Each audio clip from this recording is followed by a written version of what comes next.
మీ అందరికీ నా హృదయపూర్వక వందనాలు. చెమ్మగలిగిన దేవుని పిల్లారా, మీ హృదయాలు వెలిగించే మాటతో దేవుడు ఎక్కువ నీ మాటలు తీసుకొని మీ ఎద్దుకు కూర్చున్నాడు కనుక మీరు నేను కలిసి ప్రభు మాటలు ధ్యానం చేసుకుందాం.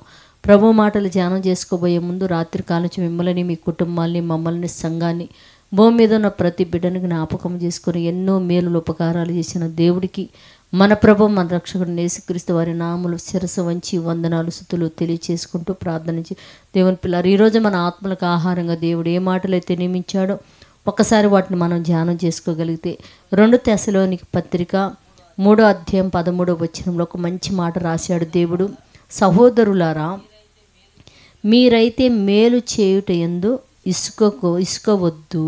అంటే మేలు చేసే విషయంలో మీరు విసుకోవద్దు దేవుని పిల్లారా. మేలు అనగా దేవుని పిల్లారా అంటే కీడు లేనిది, కీడు కానిది, చెడు లేనిది, చెడు కానిది మేలే దేవుని పిల్లారా. అది మాట ద్వారానా, ధన సహాయం ద్వారానా, లేకపోతే ఒక బిడ్డల్ని మరి చేయిచ్చి పైకి లేపటంలోనా, ఏ విషయంలో అయినా కానీ ఒక వ్యక్తికి మేలు చేయాలో అనుకుంటే నువ్వు అంటే ఇసుక రాని మాకు నీవు ఆ విషయంలో అని చెప్తున్నాడు దేవుని పిల్లారా. కనుక మనము ప్రతి విషయంలో చిన్నదానికి తెలిసి తెలికే పొరపాట్లు చేసిన మనము పోలీసుల దగ్గరికి వెళ్తుంటాం, పోలీసు వ్యవస్థ దగ్గర మనం కలుస్తూ ఉంటాం దేవుని పిల్లారా.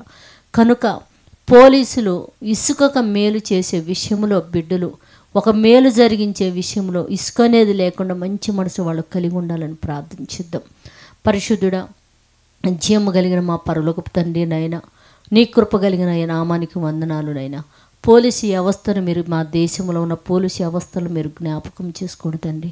ఒక పార్టీకని, ఒక పక్షానికని కొమ్ము కాసేవారి కాక నా తండ్రి నైనా, ప్రతి వారు నా తండ్రి పేదరికం నుంచి ధనవంతుల వరకు కూడా మేలు చేసే విషయంలో వాళ్ళు ఇసుకక మంచి మనసు కలిగి తండ్రి అందరి ఎడల మేలు చేసేవారిగా వారికి నీ దయా, నీ కనికరు, నీ కృపను అనుగ్రహించట్టి మనసు మీరు ఆయుధముగా ధరింపచేసి వారిని, వారి కుటుంబాలని ఏ ప్రమాదాల్లోకి వెళ్లకుండా కాపాడి మీరు మహిమ పొందమని మా రక్షకుడు నీ కుమారుడనే పరిశుద్ధ నామములో ప్రార్థన అడుగుతున్నాం తండ్రి.